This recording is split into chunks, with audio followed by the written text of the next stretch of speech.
Today, I'm going to give it a try building a house in the aquatic environment. What kind of effect is this? Look at this. I came across a video like this yesterday. You know, like me here. There are many of these pebble-like stones. I feel like I should pick this one out a bit. I should be able to try doing this too. I went to find a thin little branch.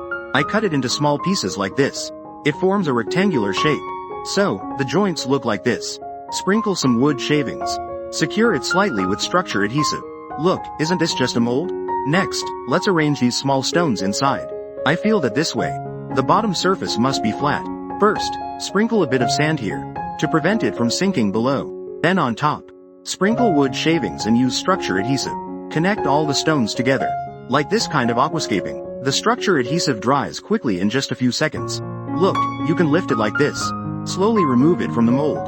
This wall made of stone. Isn't this done? Next, let's swap in a few larger stones. Change the arrangement. Let's see how it turns out. This process, I feel it's quite simple.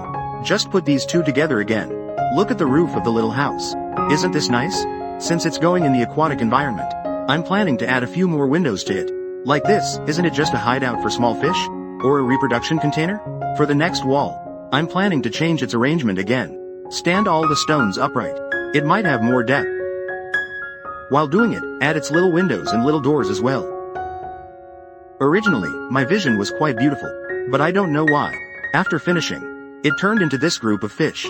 This might be what they call the brain learning. But the hands haven't learned. I originally wanted to just throw it away directly. But I thought it over. It's something I finally finished working on.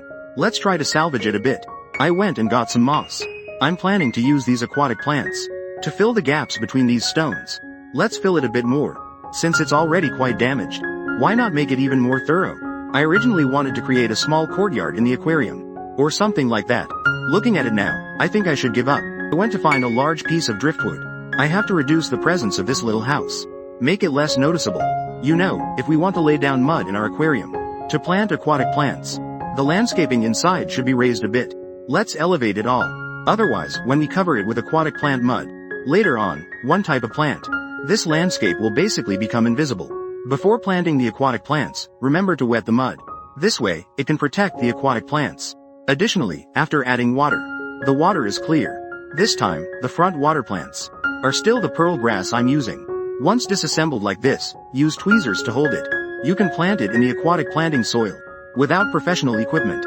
This type of pearl grass is the easiest to achieve a lawn effect.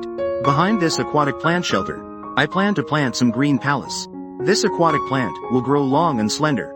It's important to make the area around this little house lush and vibrant.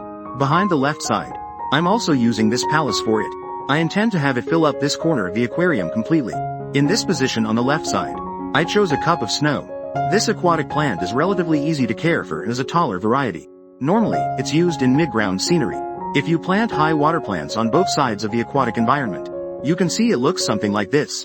Both sides are fully grown. Look at the center position. Doesn't this create the effect of a cave?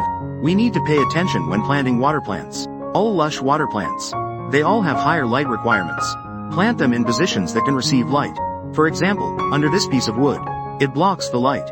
It will definitely not grow well. So in this area, we can plant some peppergrass type water plants.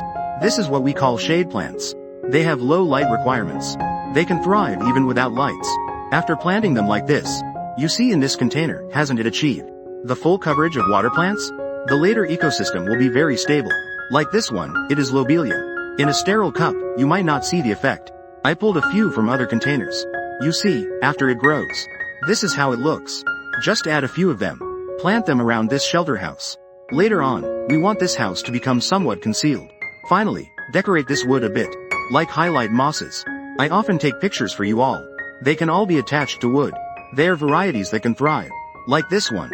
How much to stick depends on personal preference. I think simply embellishing it a bit makes it look not so rigid, and that's good enough. Like we usually refer to highlight moss. It's not just a small water moss. There are many varieties of it. For example, today's one is the Vallisneria. Look at the shape of its leaves, which is different from the ordinary highlight moss. But their care methods are the same. Use aquatic plant adhesive to secure it to the wood or stone. And that's all there is to it. This way, we can enrich the entire aquatic environment. This way, the presence of my shelter house isn't so intense anymore. You see, no matter what aquascape I create here, what kind of aquascape was created, Its essence is still an ecological aquatic plant tank. Like this shelter house. You see it has a door and windows and such. The little fish can be inside as a hideout or reproduction container. Swimming back and forth would be more fun. As for the arrangement of aquatic plants in this tank, just a little higher in the background, it can come together with this wood, forming a shape like a semicircle. It surrounds itself. If you turn this tank around, you can see the aquatic plants on both sides. As long as they grow a little taller, they will connect with the wood. Then in the middle, it will have the feeling of a cave. It will be more distinctive. If you plant aquatic plants like this, you see, the light, the filter, and so on, can all be placed on the side.